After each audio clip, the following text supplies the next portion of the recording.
Hello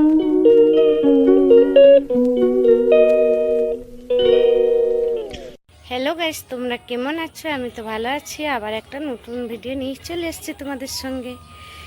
আর সবাইকে জানি শুভ দুপুর।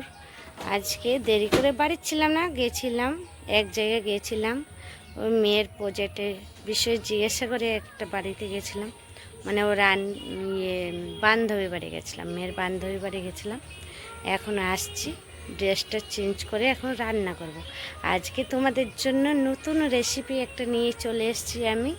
নতুন রেসিপিটা হচ্ছে কি বলতো, কাশ্মীর পনির রান্না করবো আজকে। দেখবা, চলো তাহলে দেখতে দেখো আকাশটা খুব মেঘলা মেঘলা করেছে। দেখো খুব মেঘলা মেঘলা করেছে, অসাধারণ লাগছে আজকে, মানে কি বলতো, অসাধারণ লাগছে। আর পিছনে এই গাছটার সঙ্গে দেখো কি সুন্দর ভালো লেগেছে বলো, আমার তো খুবই ভালো লেগেছে। তাহলে চলো, তোমাদের সঙ্গে বেশি আর কথা বলবো না, এখান দিয়ে ব্লগ শুরু করেছি। তাহলে চলো রান্না শুরু করে দিই। আমার তো মশলা কাটা হয়ে গেছে, সবই হয়ে গেছে। এই দেখতেই পাচ্ছ, এইটা হচ্ছে কাশ্মীর পনির। আর ছোট ছোট আলু দিয়ে রান্না করবো এটাকে আজকে। আলু দিয়ে রান্না করবো। গ্যাসের মধ্যে হাঁড়িটা বসে দিই, গ্যাস ততক্ষণ গরম হতে থাকো আর আমিও কথা বলতে থাকি। আর এই যে মশলাটা করেছি,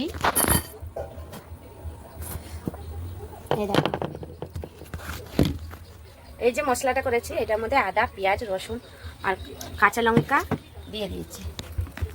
আমার তো রান্না শুরু করে বলতো, আজকে তো বৃষ্টি হচ্ছে তো বন্ধুরা, আজকে তো বৃষ্টি হচ্ছে, যার জন্য আমার রান্নাঘরে লাইটটা ধরাচ্ছি। ধরিয়ে এই যে কড়াই বসে দিয়েছি, গ্যাস দেখতেই পাচ্ছ। এখন আমি কড়াইয়ের মধ্যে দেবো তেল। কড়াইটা গরম হয়ে গেছে, এখন দেবো আমি তেল। তাহলে চলো আমি রান্না করতে থাকি। আমি চাল করে দিয়েছি, কড়াইতে তেল দিয়েছি, সর্ষের তেল দিয়ে দিয়েছি, দেখতেই পাচ্ছ। আর এইগুলো এখন ভাজা করে নাও। ভাতের হাঁড়িতে জায়গা মতন রেখে আর গামলাটা নিয়ে ধুয়ে এনে ওইখানে বসায় দাও।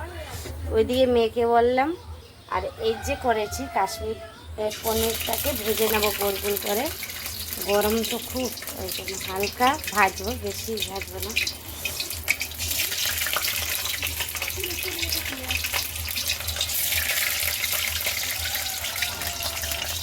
তেলের মধ্যে তো দিয়ে দিচ্ছি, দেখছো এখন ভাজা হবে। দেখো আমার ওই এগুলো হালকা ব্রাউন কালারে ভেজে নিয়েছি। এখন আলু ভাজবো, আলুটাকে কড়াইয়ের মধ্যে দিয়ে দিলাম। এখন দেখতে হচ্ছে,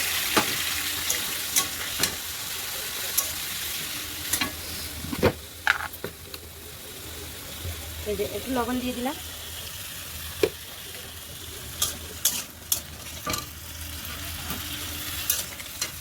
আর একটু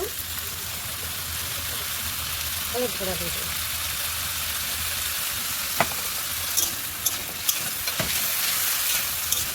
ততক্ষণ আলুটা ভাজা হতে থাক। এই দেখো আমার আলু ভাজা হয়ে গেছে, এখন হালকা ব্রাউন কালার হয়ে গেছে। এখন নামিয়ে নেব আলুটাকে, এখন নামিয়ে নেব।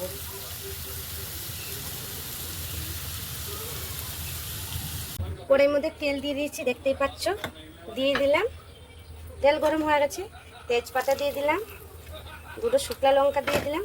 আর এইটার মধ্যে আছে জিরে, ডালচিনি, লবঙ্গ আর গোলমরিচ আর হচ্ছে জয়ত্রী দিয়েছি। তাহলে এই ফোড়নটা দিয়ে দিলাম তেলের মধ্যে। এখন এই দেখো তেলের মধ্যে দিয়ে দিলাম, তেলটা হয়ে গেছে। এখন ফোড়নটা একটু ইয়ে হয়ে গেলে তারপরে আমি দিয়ে দেবো মশলা। তেলের মধ্যে এই মশলাটা ভেজে নেব, ভেজে নিয়ে তারপরে যেইটুকু পরিমাণ মতন দিয়ে দেবে মশলা। আমার তো একবারে সব মশলা করে নিয়েছি, যেহেতু পেঁয়াজ রসুন একসঙ্গে মশলা করে নিয়েছি। এই মশলাটা এখন তেলের মধ্যে দিয়ে দেবো। মশলা তো দেওয়া হয়ে গেছে, দেখছো।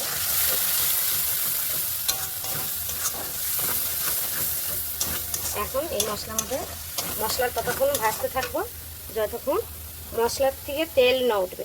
একটু হলুদ দিয়ে দিলাম, একটু কাশ্মীর লঙ্কার গুঁড়া দিয়ে দিলাম কালারের জন্য। কেন কাঁচা লঙ্কা দিয়েছি ওই জন্য হালকা একটু কাশ্মীর লঙ্কার গুঁড়া দিয়ে দিলাম। ততক্ষণ এই মশলাটা হইতে থাক। এই দেখো মশলার থেকে আমার তেলটা পুরো ইয়ে হয়ে গেছে, ছেড়ে দিয়েছে। এখন আমি স্বাদ অনুযায়ী 3 চামচ আমি দই দেবো।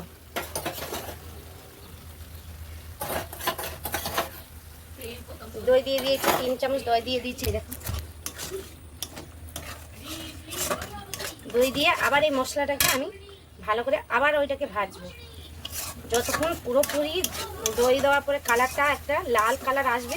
এই লাল কালার আসার পর আমি এটাকে হালকা জল দিয়ে ফোটাবো। এই দেখো আমার মশলার থেকে পুরো তেলটা ছেড়ে দিয়েছে। হালকা একটু জল দিয়ে দেবো। যে বাটিতে দই নিয়েছিলাম ওই বাটিতে জল একটু ছিল, ওইটার মধ্যে জল দিয়ে এই মশলাটাকে ফোটাবো। ফুটিয়ে তারপরে আলু দেবো ওইটাকে। আর এইখানে চলে এসছে মেয়ে আমার, ক্যামেরা ধরবে। এই ধর মেয়ে এখানে ক্যামেরা ধরবে। মশলাটা ফুটাচ্ছে, আমি ততক্ষণ এই আলুটা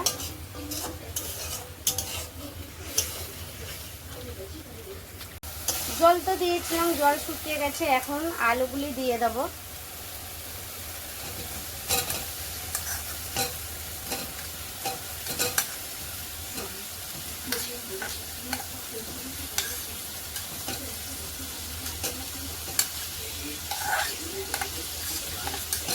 আলুটাকে দিয়ে ভালো করে কষাবো। তারপরে এই যে ভেজে রাখা এইগুলো, এই ভেজে রাখা এইগুলো পনিরগুলি দেবো।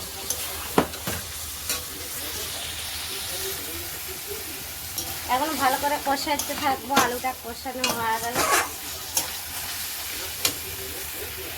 তরকারিটা আমার কষানো হয়ে গেছে। এখন আমি জল দিয়ে দেবো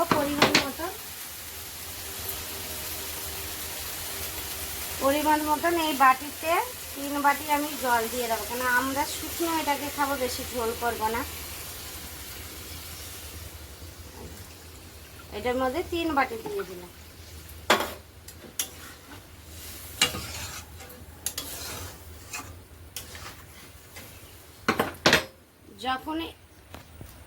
যখন এইটা জলটা ফুটে যাবে তখনই আমি ওই ভেজে রাখা পনিরগুলি দিয়ে দেবো এর মধ্যে। আর মশলার মধ্যে কি কি দিয়েছি তো তোমাদেরকে বলেছি, যে একটু কাজু দিয়েছি, তখন তো বলেছিলাম না।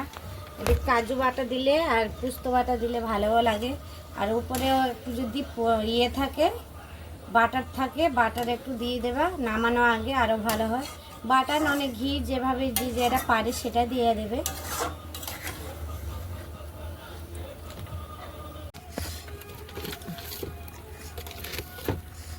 লবণ একটুখানি লাগবে, আমি একটু দেখলাম যে লবণ আর একটু লাগবে, যেহেতু আমি একবারে আলুর মধ্যে বেশি করে লবণ দিয়ে দিই বলে আর 2বার আলু দিই না, আর 2বার লবণ দিই না। এই জন্য দেখলাম লবণটা তো তরকারিটা ফুটছে, আমার ফুটে গেছে দেখছো।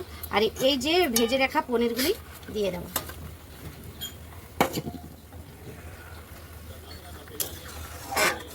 তারপরে নামানোর সময় ঘি একটু দিয়ে নামিয়ে নেবো। হয়ে গেল আমার কাশ্মীর পনির। এই দেখো কি সুন্দর কালারটা উঠেছে না বন্ধুরা। তাহলে আমার তো ওই দিয়ে রান্না কমপ্লিট হয়ে গেছে। আর এই দিকে দুপুরবেলা খাওয়া দাওয়া হবে এখন। ভিডিওটা কেমন লাগলো একটু কমেন্ট করে বলো বন্ধুরা। এই দেখো আমার মেয়ে আম খাচ্ছে। আমার তো ওইদিকে রান্না হয়ে গেছে বন্ধুরা, দেখলাম। এখন মেয়ে চলে এসছে টেস্ট করতে। দেখো এই দেখো মেয়ে চলে এসছে টেস্ট করতে, ওকে বাতি করে দিয়েছি। আমি একটু খেয়ে দেখি কেমন টেস্ট হচ্ছে। এই দেখো সত্যিকারে খুব ভালো হয়েছে। তোমরা এইটা এক সময় বানিয়ে খাবা, যেদিনকে ধরো কিছু থাকে না, ঘরোয়া পদ্ধতিতে এইভাবে করে খাবা। কেমন হয়েছে কমেন্ট করে। সোনা কেমন হয়েছে বল। সোনা খেয়ে বলবে তোমাদেরকে এখন কেমন হয়েছে বলবে। কেমন হয়েছে বল। গরম লেগে গেছে, গরম হয়ে গেছে জানো। কেমন আছে রান্না? দেখো মেয়ে এইভাবে বলে। আর আমিও খেয়েছি, সত্যি কথা খুবই ভালো হয়েছে। আমি রান্না করে নেই, আমি আজকে প্রথমে এটা করলাম মন থেকে বের করে। আমি কি আজকে তো কোনো বাজার হাট নেই, তাহলে কি রান্না করা যায় দেখা যাক। এটা করলাম, তাহলে এটা শেয়ার করে দিই তোমাদের সঙ্গে। যখন আমি নতুন রান্না করছি তাহলে তোমাদেরকে, আর নাম দিয়েছি কাশ্মীর পনির। আর কেমন হয়েছে একটু কমেন্ট করে বলবা বন্ধুরা। আজকে একটা নতুন রেসিপি আমি নতুন রান্না করলাম, ওই জন্য তোমাদের সঙ্গেও একটু শেয়ার করলাম। আমি যখন রান্না করে খাবো তোমাদের কেন শেয়ার করবো না বলো বন্ধুরা। আর ভালো লাগলে লাইক কমেন্ট শেয়ার করবেন আর সাবস্ক্রাইব করবেন। Tata bye bye.